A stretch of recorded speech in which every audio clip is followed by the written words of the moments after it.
farga maadiid oo idin leh meel walba u joogtaan soo dhawaada maamadan 91 jirka ah oo lagu magacaabo Hamako Mari oo u dhalatay wadanka Japan ayaa noqotay ama loo aqoonsaday qofka dunida ugu da'da weyn oo baraha bulshada wax ku soo gudbiyo waxa ay ku caan baxday oo ay dheeshaa geemamka kala duwan ee laga dheelo caalamka sidoo kale waa qofka dunida ugu da'da weyn oo gamer ah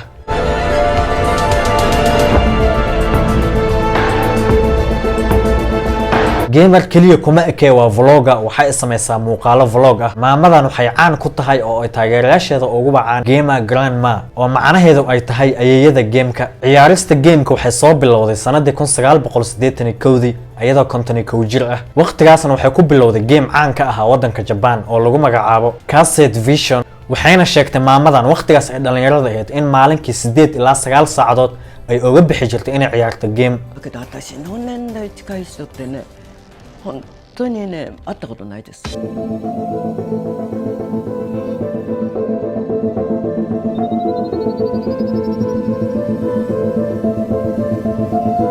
December 2014 ayay ku soo biirtay YouTube-ka waqtigaas ayay samaysatay YouTube channel ay ku soo bandhigto ciyaarta game-ka dad aad u badan ayaa ku soo biiray channel-keeda maantana waxa ku xiran 500,000 subscribers geemamka caanka ah ee dunida laga dheelo waliba kuwa aadka u adag ayay hadda dheeshaa oo ay kamid yihiin gameka Grand Theft Auto 5 Ghost of Tsushima Cyberpunk 2077 Call of Duty GTA 5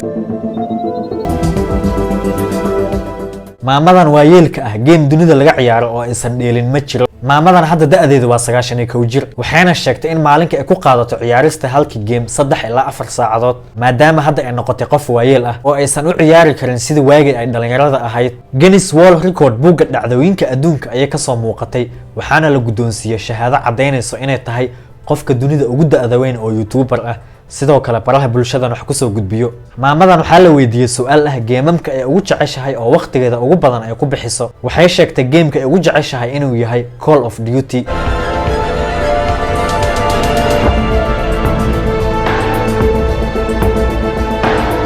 muuqaalkeeni aan kaga hadlaynay ayeeyada gameka ama qofka dunida ugu da'da weyn oo YouTuber ah sidoo kale gamer ah intaas ayuu noogu egyahay haddii aad nagu cusub tahay soo dhawow muuqaalkana like dheh si dad badan u sii gaaro waqtigaagana waad ku mahadsan tahay